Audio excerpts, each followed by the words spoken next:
Bom dia. E aí, como vocês estão? Vocês estão bem? Estão felizes? Estão gratos? Já vou começar me entregando, que eu estou muito feliz, porque hoje meu pai veio me ver pregar. Uma visita super especial, eu te amo muito, tá? Hoje a gente vai dar continuidade à nossa série. Vamos falar de mais um tema difícil da Carta de Corinto, porque parece que não tem nada fácil lá, né? Então, hoje, o tema da nossa mensagem de hoje é Até que a Morte nos Separe. Então, nós vamos falar sobre divórcio. Eu confesso para vocês que, se não fosse pela pregação expositiva, eu nunca escolheria esse tema para tratar. De verdade. Eu não chegaria aqui nessa manhã e falaria para vocês, hoje a gente vai falar de um assunto que eu gosto muito, gente. Vou falar sobre divórcio. Isso não aconteceria. E isso me faz ressaltar mais um benefício da pregação expositiva. Nós não temos como fugir de temas difíceis, de temas polêmicos. Não dá para apagar versículos da Bíblia. A gente precisa tratar de tudo, e isso traz muita riqueza para a igreja. Não só para quem está aqui ensinando, mas para os membros também. Através dessas instruções, cada um de vocês recebe armas para, num momento de um aconselhamento ou de uma conversa com um irmão que possa estar passando por um momento difícil no seu casamento, você ir lá e lembrar, não, mas já me ensinaram isso na minha comunidade. Eu posso falar disso segundo as Escrituras. E quando se trata desse assunto do divórcio, existem no mínimo dois extremos, que a gente pode dizer assim, na igreja evangélica brasileira. Há um extremo que trata esse assunto com tamanha licenciosidade, e é muito comum você observar nesses lugares pessoas, líderes e até pastores no seu segundo casamento, às vezes no terceiro casamento, e as pessoas alegam ter bases bíblicas para isso. E, em contrapartida, há um outro extremo em algumas comunidades de fé, onde o divórcio ele é o pior de todos os pecados possíveis. Não é incomum histórias de mulheres, por exemplo, que são agredidas durante toda a sua vida pelo seu marido, mas que recebem como conselho do seu líder, não, você tem que permanecer. Você não pode se divorciar. E ainda recebe como conselho assim, ora para Deus preparar e levar. Eu já ouvi isso, gente. Mas o divórcio não, o divórcio em hipótese nenhuma, não pode, de jeito nenhum. E hoje, à luz das Escrituras e, óbvio, com o auxílio do Espírito Santo, a minha intenção aqui é tratar desse tema, né, o mais fidedigno possível com aquilo que as Escrituras trazem, com aquilo que as Escrituras abordam. Então, hoje nós vamos ver o que o Senhor fala sobre esse assunto. Assunto, como eu disse, muito delicado, porém necessário.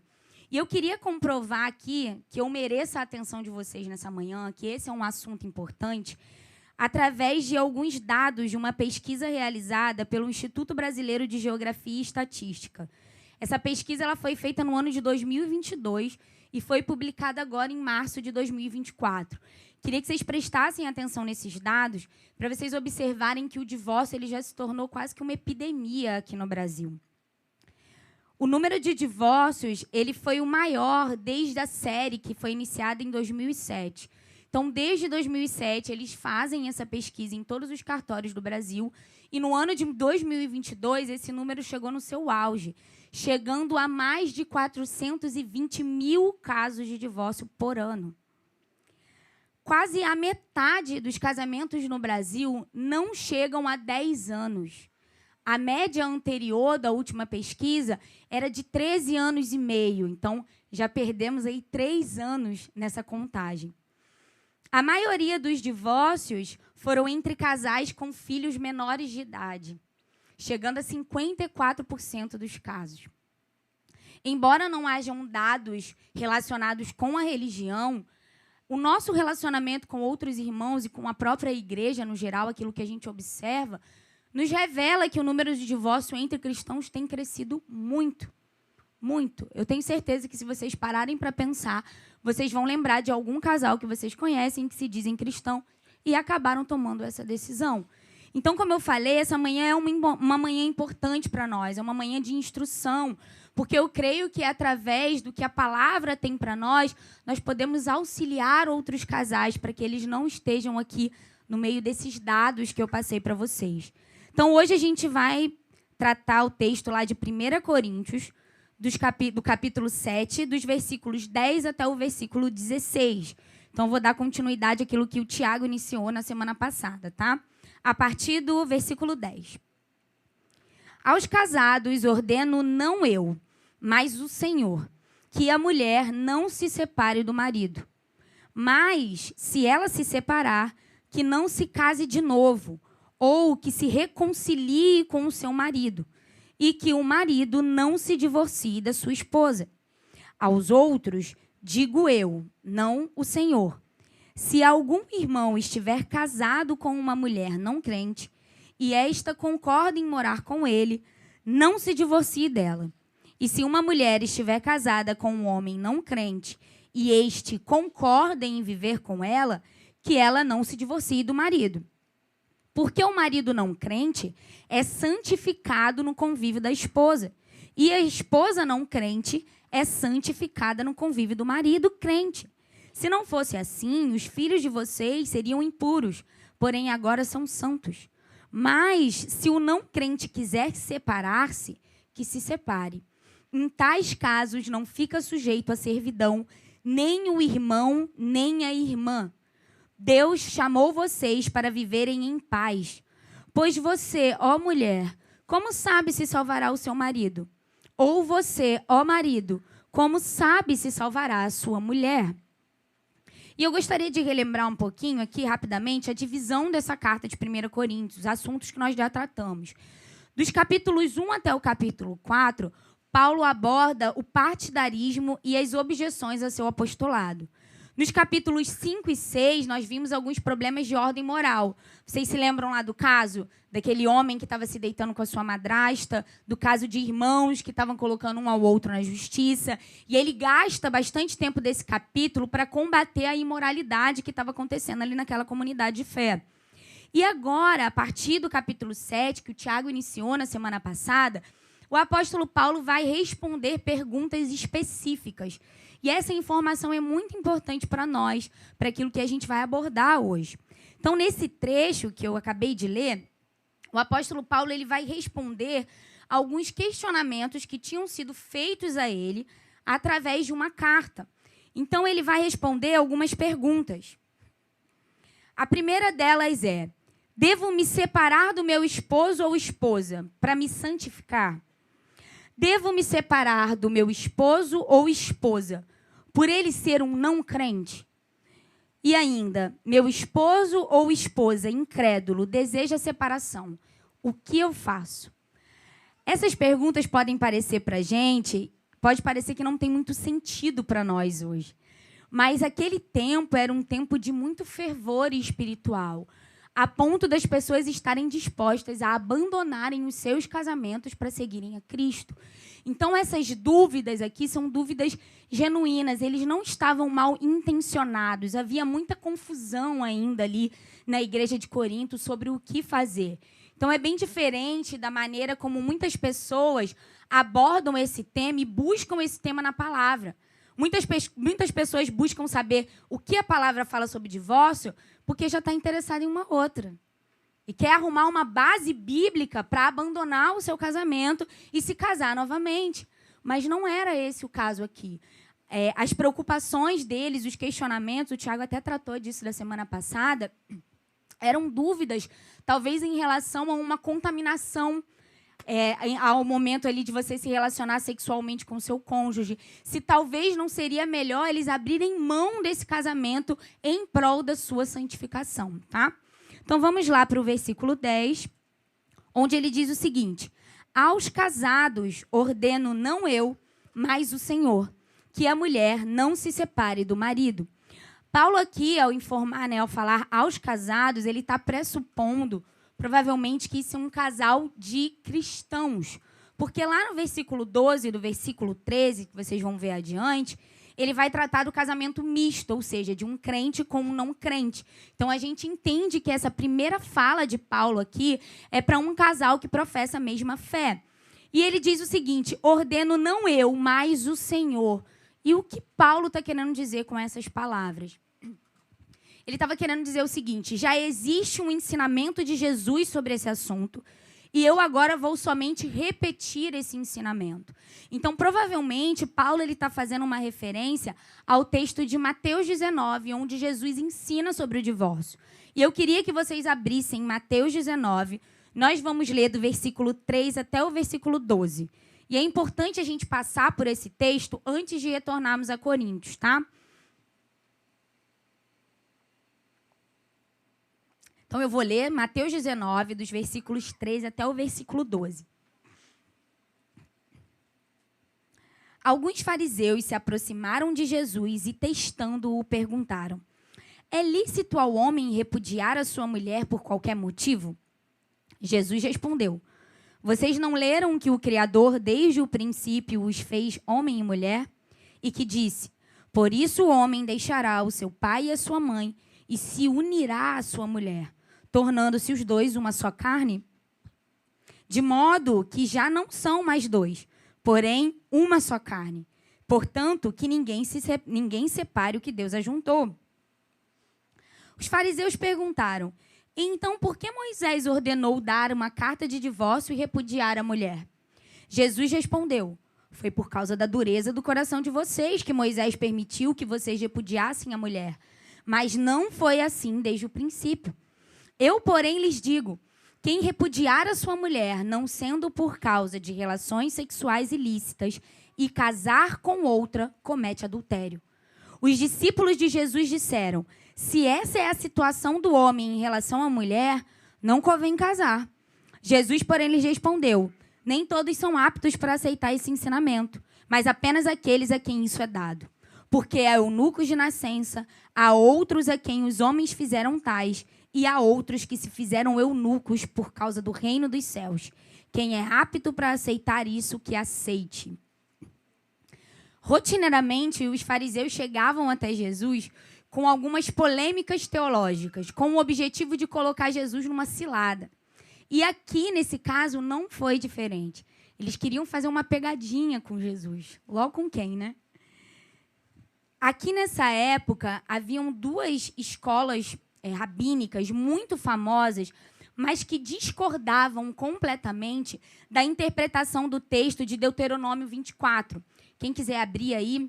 Mas, basicamente, esse texto é o texto onde Moisés ele libera a carta de divórcio, tá? E a observação desse texto é o seguinte: ele possibilita a carta de divórcio em caso da mulher não ser mais agradável aos olhos do marido, por achar algo indecente nela. A grande questão de discordância era que seguidores de um rabino mais extremo entendiam que qual era esse motivo?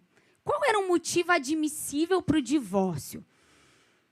E eles diferenciavam muito em relação à interpretação desse motivo, o que seria uma coisa indecente.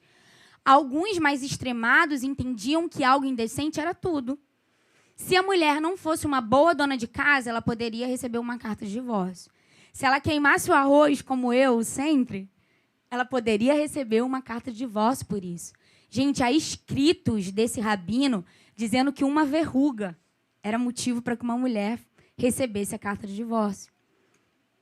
Já o outro lado, eles entendiam que a carta de divórcio só poderia ser liberada no caso de encontrar algo imoral naquela mulher.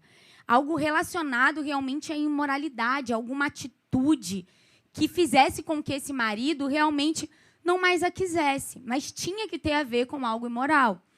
Então, com esse questionamento dos fariseus, eles queriam colocar Jesus numa pegadinha, porque se Jesus ficasse de um lado, obviamente ele estaria indo contra o outro lado. Então, Jesus, que é a sabedoria, retorna ao início das coisas. No versículo 4, ele diz: vocês não leram que o Criador, desde o princípio, os fez homem e mulher? Por isso, o homem deixará o seu pai e a sua mãe e se unirá à sua mulher, tornando-se os dois uma só carne. Então, Jesus ele volta à ordem criacional e ele diz: o desejo de Deus não é o divórcio. Mas os fariseus, eles não se contentam com isso e eles continuam a indagar Jesus. Mas então, por que Moisés liberou a carta de divórcio? Jesus diz: por causa da dureza do coração de vocês. Foi por esse motivo. Mas essa não é a vontade de Deus. Deus abomina o divórcio, ele odeia o divórcio.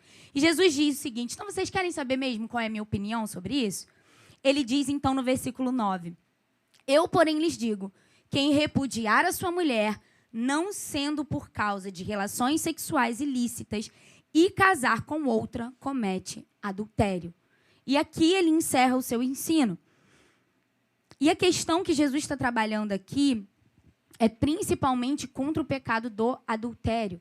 Que Jesus está dizendo, você vai se divorciar, por exemplo, por causa de uma verruga da sua esposa, e você vai se casar novamente. A partir desse momento, você é um adúltero e a pessoa que se casou com você também se torna um adúltero. E aqui em Mateus 19, ele ensina a exceção para essa regra do não divórcio, que é um caso de relação sexual ilícita. Então, nesse caso de relações sexuais ilícitas, o cônjuge ofendido, ele pode se separar e ele tem a liberdade de se casar novamente. A gente pode dizer que essa aqui é a exceção à regra. Mas, obviamente, é importante salientar que um caso como esse, ele possibilita o divórcio, mas ele não torna o divórcio uma obrigação. Ao cuidar de um casal com uma situação como essa, a primeira atitude de um pastor, com certeza, não vai ser aqui, ó, preparei os papéis, podem assinar o divórcio. Obviamente que não. Vai haver conversa, vai haver aconselhamento, a igreja vai abraçar essa causa. E a intenção vai ser a intenção que esse casal se reconcilie, que haja perdão, que eles consigam, de fato, restaurar esse casamento.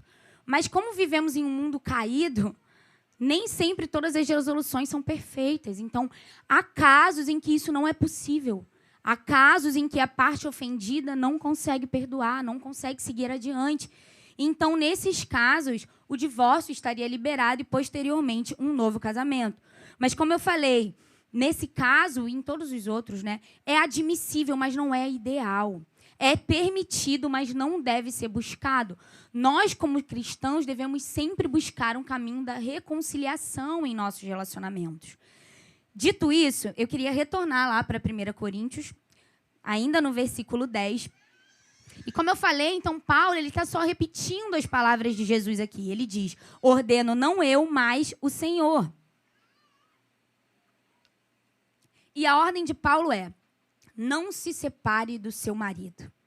Essa é a ordem. Casou, gente, é até que a morte nos separe. Amém, que bom, muitos améns. Essa é a nossa realidade. Hoje nós vemos uma maneira muito popular de lidar com problemas conjugais, que as pessoas acham mais fácil no mundo para resolver os problemas conjugais vamos separar. Tudo é motivo para separação. Eu já não o amo mais, eu já não a amo mais. Nós temos sonhos diferentes, a paixão acabou, eu já não consigo mais olhar para essa pessoa e admirar essa pessoa. E para todos esses defeitos, a única resolução é, vamos pedir o divórcio. É cada um para o seu lado. Mas nós, como cristãos, devemos buscar estar sempre na contramão do mundo. Como nós vimos aqui, o divórcio ele já se tornou uma epidemia no Brasil. E nós precisamos ser aqueles que lutam pelos nossos casamentos, que vão buscar o caminho do perdão, o caminho da reconciliação. Até porque isso tem tudo a ver com aquilo que o próprio Deus fez pela gente. É incrível porque quando o próprio apóstolo Paulo vai tratar lá em Efésios sobre o relacionamento de Cristo e a igreja, ele usa a analogia do casamento. Quando ele vem tratar sobre fidelidade, sobre aliança, sobre cumplicidade, ele usa o casamento como exemplo. Para nos provar o quanto essa aliança do casamento é importante para Deus. Então, nós não podemos dar a desculpa que o mundo dá de que o amor acabou. Até porque o amor ele não acaba. O que acaba é a paixão. O que acaba é o encanto. O amor, ele não é um sentimento, simplesmente. O amor é uma decisão. Se você todos os dias acordar decidido a amar o seu esposo, a amar a sua esposa, e fizer de tudo para que isso seja realidade, você não vai terminar o seu casamento. Mas a gente se apega aos sentimentos, às emoções. Já não era mais como era no início do nosso namoro. E realmente, gente, vai ser difícil ser. Vai ser difícil ser. Mas a gente precisa insistir. Eu anotei aqui algo que eu achei interessante, o quanto isso aqui representa, né, a aliança. Não é à toa que a gente usa uma aliança, é para que a gente olhe para ela e deseje permanecer. Porque a partir do momento que a gente se casa, é a aliança que sustenta o amor e não o amor que sustenta a aliança. Então, mesmo que não seja igual nos primeiros dias, nos seus primeiros anos de namoro, você disse que ficaria com essa pessoa eternamente, não, até que a morte separasse vocês. Você disse isso. Você escolheu essa pessoa. Então você precisa ser fiel a essa aliança, a esse compromisso. Até porque Deus, ele é fiel com o compromisso que tem conosco. Então, o casamento e essa escolha de permanecer casados revela ao mundo a fidelidade de Deus. Então, existe sim essa ordem de permanência para nós. Nós devemos permanecer casados. Mas para mim, irmãos, pessoalmente, para quem é cristão, essa ordem ela precisa ser acrescentada de algo mais. Não basta somente permanecer casados. Há muito crente, há muito casal que vive debaixo do mesmo teto e que acha que isso é casamento. E casamento não é só viver os dois debaixo do mesmo teto. Tem muita gente dividindo o mesmo espaço físico, mas que vive uma vida de divorciados. Uma vida onde não há relacionamento, uma vida onde não há conversa. Então há vidas separadas, sonhos separados, dinheiro separado, decisões separadas, mas vivendo debaixo do mesmo teto. Isso não é casamento. Então não é só permanecer. Tem muita gente aí que briga, e é briga constante, os filhos vendo isso, um casamento completamente destruído, mas que se fixam nisso. Nossa, eu preciso permanecer. E sim, você precisa permanecer, mas você também precisa lutar por um casamento saudável. A grande questão é que, quando a gente entra em conflitos no casamento, nós costumamos gastar muita energia lutando contra o outro. Então, a gente gasta toda a nossa força lutando contra o nosso cônjuge, porque eu não te aguento mais, eu não te quero mais. Quando a gente deveria fazer, sabe o quê? Unir forças e lutar contra os problemas que aparecem, porque nós temos uma aliança. Então, que a gente, como cristão, não se contente só em dividir o mesmo espaço físico. Todas as vezes que eu aconselho sobre casamento, eu falo isso. O Senhor nos chamou para ter um casamento legal. O Senhor nos chamou para ter um casamento bom, a ponto dos nossos filhos serem criados em um lar e observarem o relacionamento dos pais. E quando chegarem na adolescência, eles não vão ser aquela menina, aquele menino que tem horror a casamento. Não, eles vão falar, não, eu quero casar. Eu quero ter filhos, eu quero formar família. Porque eu vi o quanto isso é bom no relacionamento dos meus pais. Então, nós fomos chamados para ter um bom casamento, com direito a tudo que ele propõe. Alegrias, tristezas, diálogo, sexo, amizade, cumplicidade, briga, reconciliação. Eu não estou falando aqui de mar de rosas, gente. Eu estou falando de resolver os problemas como cristãos. Sentar, conversar, se amar, cuidar um do outro, procurar conhecer um ao outro. Observem que isso é muito além de dividir meramente um espaço físico. Então, eu queria, nesse momento, que você olhasse aí para o seu presentinho de Deus. Olha para o seu presentinho de Deus. Olha. Olha para Jesus, irmão. Vai. E fala para ele assim, ó. Ninguém solta a mão de ninguém. É até que a morte nos separe. Amém.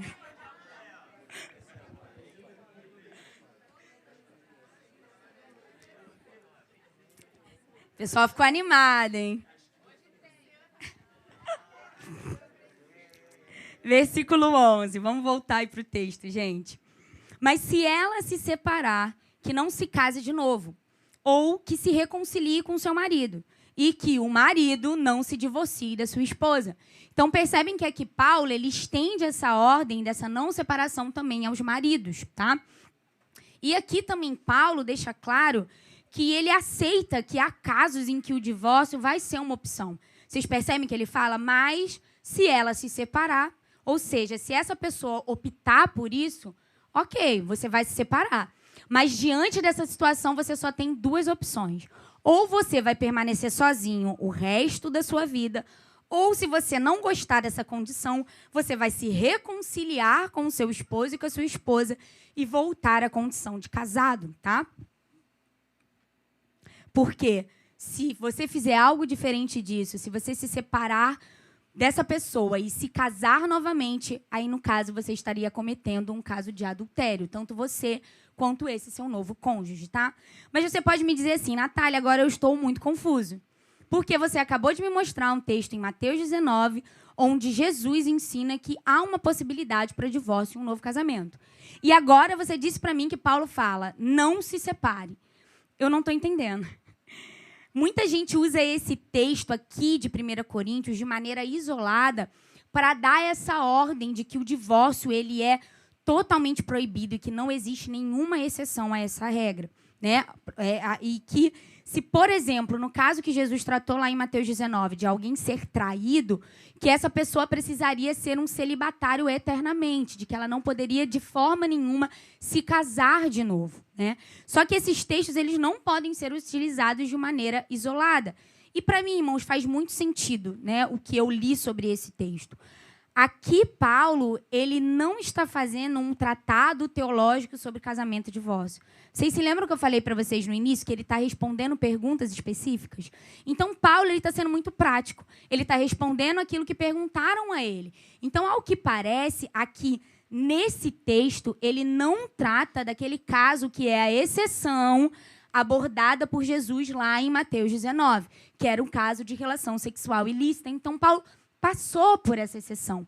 Até porque não era esse o problema aqui em Corinto, tá? Então, assim a gente resolve esse problema.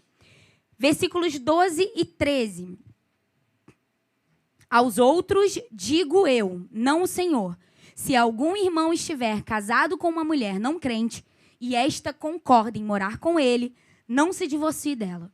E se uma mulher estiver casada com um homem não crente e este concorda em viver com ela, que ela não se divorcie dele. A primeira coisa polêmica aqui desse versículo é essa expressão que Paulo utiliza. Aos outros digo eu, não o Senhor.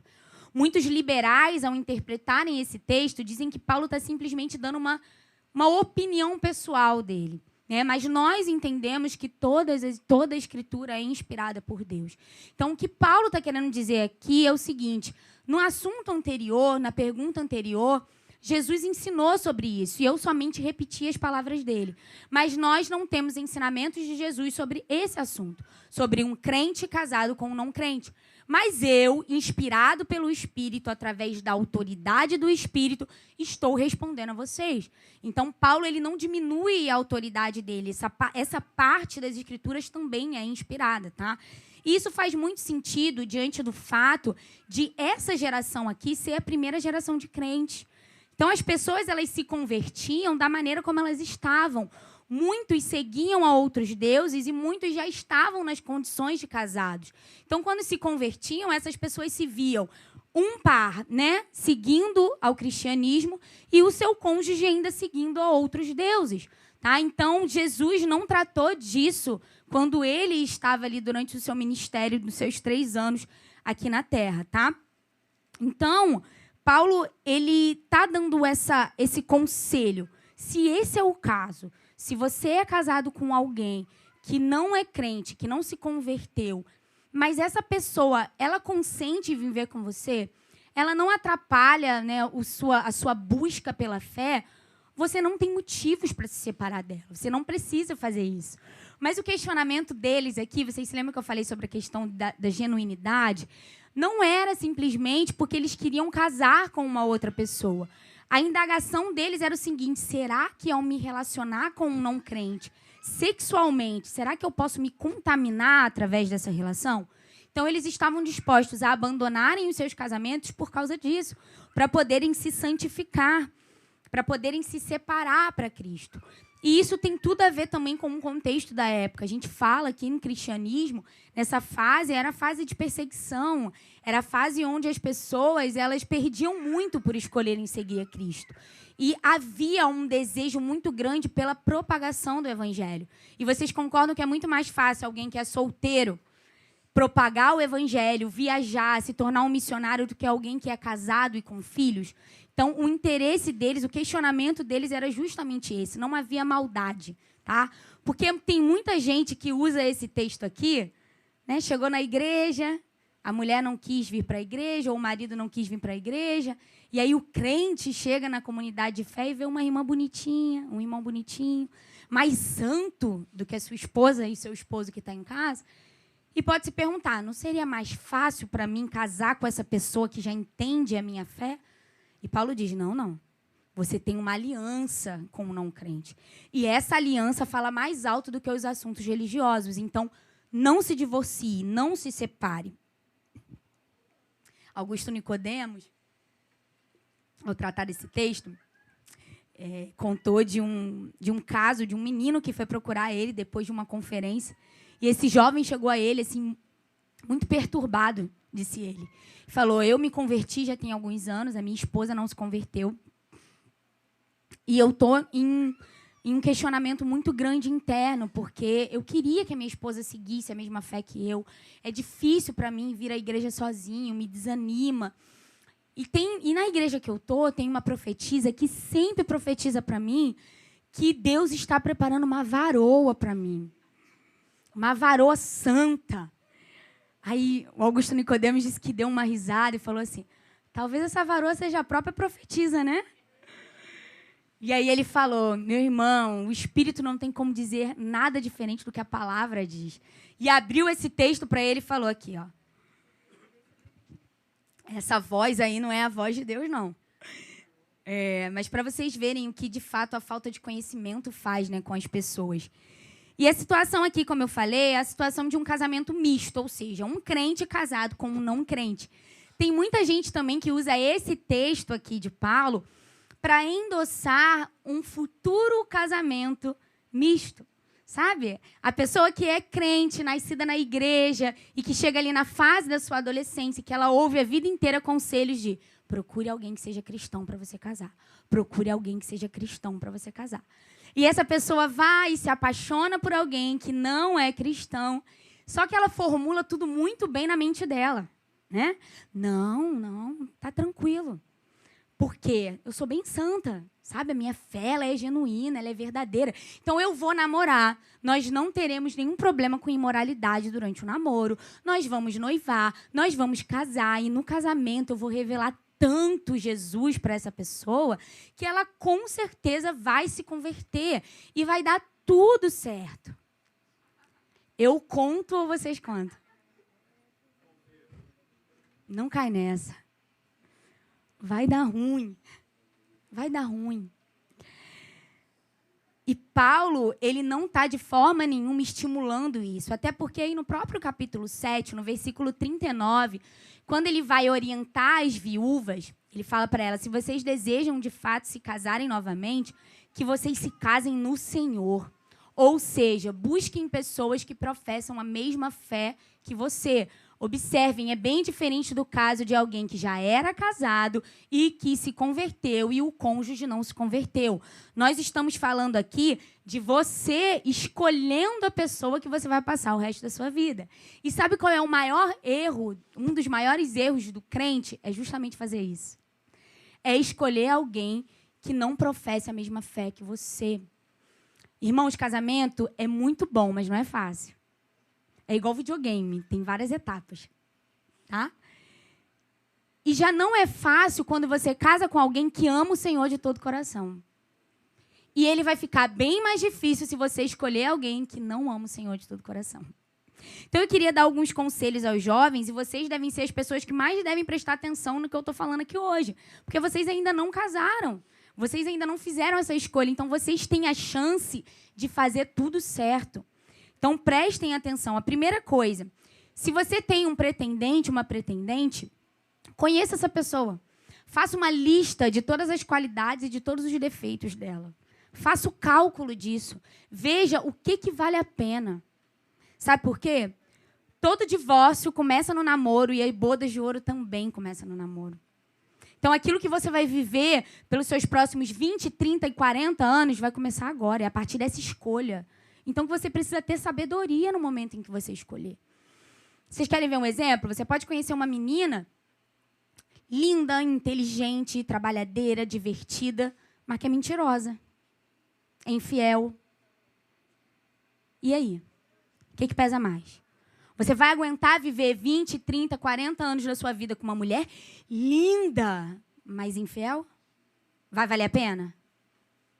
Ou você pode conhecer um menino lindo, inteligente, trabalhador, divertido, mas que é bagunceiro. E o defeito dele é esse. Você vai suportar ficar 20, 30, 40 anos da sua vida puxando lá o sapato e colocando no lugar certo? Isso aí eu aguento, acho que vale a pena. Então, invista nisso. Mas, óbvio, a primeira coisa que a gente deve buscar quando você está procurando alguém para casar é: veja se essa pessoa ama de fato o Senhor. E sabe qual é a regra? Veja se ela ama mais o Senhor do que você. Porque, às vezes, a gente quer ser amado. Nós, mulheres, então, temos muito isso. A gente quer um homem bom. E sabe o que quer dizer bom? Que diga sim pra gente o tempo todo. E eu tive um homem desse por muitos anos, gente. Até que o meu marido se converteu. E ele passou a me amar dizendo não. E aí eu vi como que o amor dele é verdadeiro para mim, mesmo quando ele me diz não. Então, que a gente busque, de fato, alguém que ame o Senhor. Gente, se não te aproxima de Deus, vocês, solteiros, cai fora. Sabe por quê?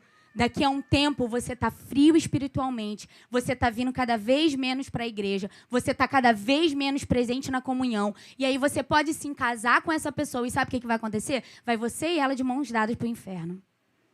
E aí? Valeu a pena? E Paulo, então, continua no versículo 14... E ele vai dar alguns argumentos para que essa pessoa, nesse caso do casamento misto, ou seja, de um crente com um não crente, mas que esse deseja continuar vivendo com esse crente, ele libera alguns argumentos para que essa pessoa permaneça nesse casamento, para que ela insista nesse casamento e que ela não se separe. E ele diz o seguinte: porque o marido não crente é santificado no convívio da esposa, e a esposa não crente é santificada no convívio do marido crente. Se não fosse assim, os filhos de vocês seriam impuros, porém agora são santos. Para a gente compreender o que Paulo está querendo tratar aqui, a gente precisa ver o significado dessa palavra santo. Nós comumente utilizamos essa palavra no sentido de santificação, ou seja, de nos tornar mais parecidos com Jesus, né? Comumente a gente utiliza para isso, sobre piedade, devoção. Mas não é o que Paulo está querendo tratar aqui. Até porque vocês concordam comigo que é impossível eu conseguir santificar outra pessoa? Até porque esse processo de santificação, ele só acontece em nós porque temos a habitação do Espírito Santo. Então, é um processo do Espírito Santo em nós. Então, se o não crente não tem o Espírito, não tem como ele se tornar mais santo, tá? Então, não é isso que Paulo está tratando aqui. O que Paulo está falando é no sentido de distinguir, de separar. E isso, de fato, faz sentido. Quando um crente vive em uma casa, eu estou falando de conversão genuína, tá, gente? Eu não estou falando de mera religiosidade. Quando alguém tem um encontro com Jesus e todas as áreas da sua vida são afetadas, ela muda. E aí, ali dentro de casa, com o convívio, aquele marido e aquela esposa não crente vai começar a perceber isso e vai começar a ser abençoado por isso. Aquela mulher que talvez antes gritava e arrumava confusão, é a mulher que agora está chamando para sentar e conversar e dialogar. Aquele marido que quebrava tudo em casa, talvez vai ser a pessoa que vai dedicar amor, que vai servir, que vai cuidar dos filhos. E tudo isso, e com tudo isso, a família é santificada, a família é abençoada. Então, há uma graça liberada sobre o crente que é difundida ali no relacionamento da família, tá? E todo mundo ganha com isso, inclusive os filhos, né, que ele cita aqui nesse versículo. Então, vocês conseguem perceber que é o contrário que acontece? O medo deles era que, ao se relacionar com um não crente, eles fossem contaminados. Mas o que acontece, o que Paulo está incentivando é, vai você e contamina ele. Contamina com coisa boa. E, para acrescentar desses argumentos, eu queria citar o texto lá de 1 Pedro 3, versículos 1 e 2. São as orientações do apóstolo Pedro, que são muito preciosas também. Ele diz o seguinte: igualmente vocês, esposas, estejam sujeitas cada uma a seu próprio marido, para que, se ele ainda não obedece à palavra, seja ganho sem palavra alguma por meio da conduta de sua esposa. Ao observar o comportamento honesto e cheio de temor que vocês têm. Então, a orientação do apóstolo Pedro é: volte para sua casa e seja crente lá. Faça da sua casa um campo missionário e revele Jesus para esse cônjuge. E, com isso, há a possibilidade do seu cônjuge se converter. Vejam bem, há a possibilidade. Isso não é uma regra, tá? Versículo 15. Mas, se o não crente quiser separar-se, que se separe. Em tais casos, não fica sujeito à servidão, nem o irmão, nem a irmã. Deus chamou vocês para viverem em paz. Então, aqui a gente já está tratando de uma outra situação. É um crente casado com um não crente, mas que esse descrente ele não aceita mais viver junto. E isso, gente, foi muito comum no início do cristianismo. O cristianismo foi acusado de devastar famílias ali no primeiro século. Muitas pessoas se separaram, pais abandonavam filhos, esposo, esposa. Houve um rompimento muito grande das relações familiares. Porque, imaginem vocês, um casal que antes vivia ali em Corinto, indo lá de templo em templo, adorando vários deuses, talvez se envolvendo na imoralidade sexual daquela cidade, ou um marido, por exemplo, com relações homoafetivas fora de casa, e tudo isso era normal, talvez com uma segunda mulher, e eles juntos em toda essa imoralidade, e do nada, um deles se converte. E aí pode ter esse questionamento do não crente. Não é essa pessoa que eu me casei. Eu me casei com aquele que ia adorar o Deus tal, e não esse que vai seguir Jesus Cristo. E com isso, a separação era algo muito comum. Era muito comum pessoas serem abandonadas por seu cônjuge, única e exclusivamente por seguirem a Cristo. E perderem o seu casamento por causa disso. A gente não tem noção muito disso.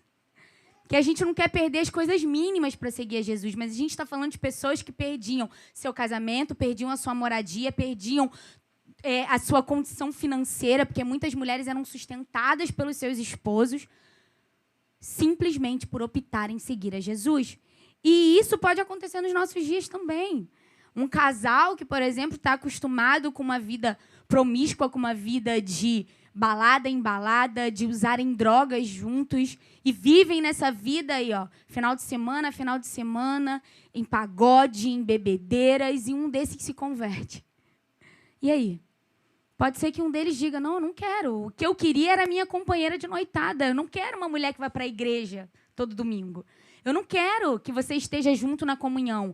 Eu não quero. E, a partir desse momento, essa pessoa abandona o outro, ela escolhe se separar. E, nesse caso, o que Paulo orienta é, deixa ele ir. Deixa ela ir. Sabe por quê? Existe algo maior, a paz. E ele fala isso aqui no versículo. Deus chamou vocês para viverem em paz. Será que vale a pena você investir em um casamento onde a pessoa ela te agride fisicamente, te agride verbalmente, manda você ir embora várias vezes, não aceita a sua fé, te impede talvez de ir para a igreja, te impede de estar na comunhão dos santos.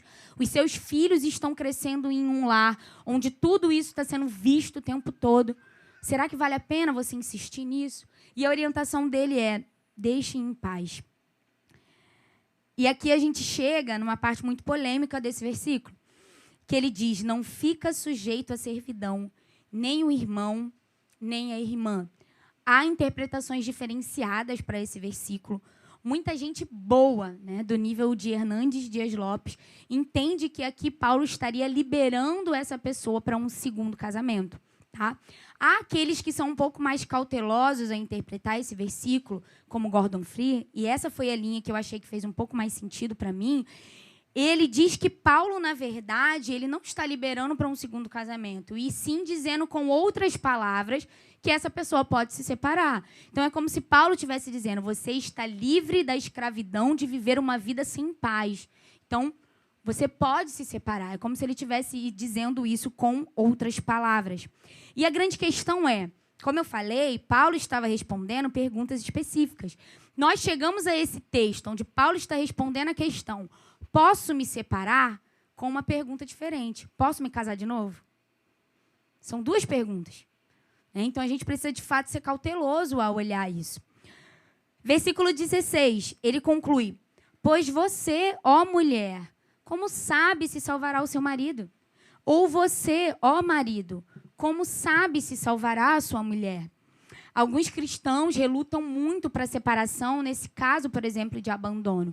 Não é incomum também casos de mulheres que permanecem a vida inteira dentro de um lar, sendo agredida, sendo expulsa, onde o marido ele fala todos os dias, eu não te quero mais, eu quero que você vá embora, e ela persiste ali, porque ela acha que ela é o único meio evangelístico para aquela pessoa, que essa pessoa só vai encontrar Jesus se for através dela, tá? E a realidade é que, embora possa haver esperança na conversão do nosso parceiro cristão, não cristão, não há uma garantia absoluta de que isso vai acontecer. Então, nesses casos, como o caso de... E esse versículo aqui, ele se encaixa muito bem no caso, por exemplo, de uma agressão física, né? Nesses casos, talvez seria realmente melhor que esse crente deixasse o não crente ir e liberasse para que todos pudessem viver em paz. E diante dessa palavra, eu gostaria de fazer algumas aplicações, né, e dar alguns conselhos. Relembrar alguns que eu já falei durante essa manhã. O primeiro deles é os jovens. Cuidado ao escolher a pessoa que você vai passar o resto da sua vida. Essa é talvez uma das decisões mais importantes que você tem. E há uma confusão muito grande, até mesmo no meio evangélico, sobre como descobrir a vontade de Deus em relação ao meu futuro casamento. Será que existe uma pessoa que foi feita especialmente para mim, que vem quase que embalada no papel de presente, com tudo que eu sonhei a vida inteira? E é uma grande falta de... perda de tempo você ficar buscando essa pessoa. Como eu falei lá nos conselhos, no meio da pregação, você deve buscar alguém que ame o Senhor de todo o coração, buscar alguém que obedeça a palavra, buscar alguém que seja íntegro, buscar alguém que ame a Jesus e que você sabe que vocês dois vão conseguir fazer isso juntos. Buscar alguém que te aproxima de Deus. Se não te aproxima de Deus, cai fora, que é perda de tempo. O segundo conselho que eu queria dar é cuide do seu casamento. Faça do seu casamento uma prioridade. Conheça o seu cônjuge, gaste tempo nisso. Como eu falei, é muito comum pessoas viverem debaixo de um mesmo teto, mas não se conhecerem. Sabe, faça para você esse questionamento. Será que eu sei quais são os planos do meu marido, da minha esposa? Será que eu sei quais são os sonhos dele? Será que eu sei o que agrada a ele de verdade? E talvez seja isso que atrapalha o nosso relacionamento. Talvez não é nem simplesmente o fato de você desprezar o outro.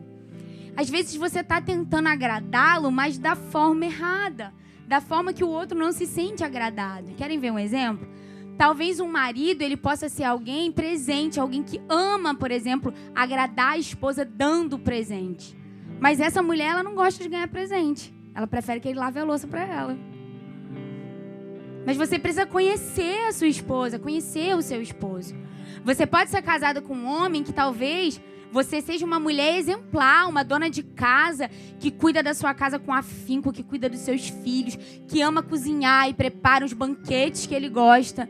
Mas ele chega lá e depois de você passar um dia inteiro fazendo aquela comida maravilhosa, ele senta e come e não dá uma palavra.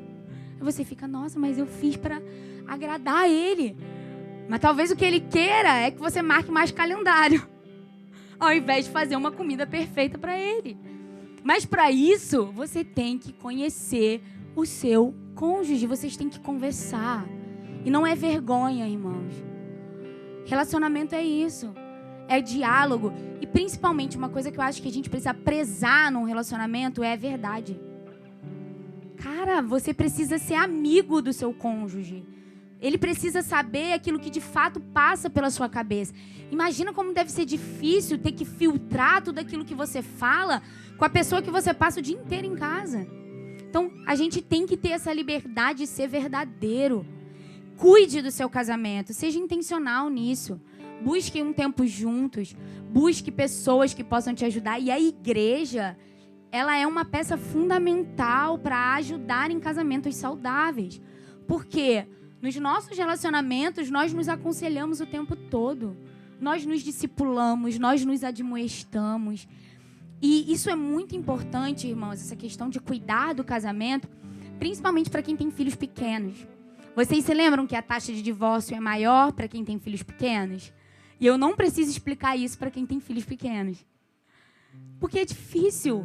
Parece que os filhos, eles consomem o nosso tempo de tal forma que a gente vai meio que se perdendo um do outro.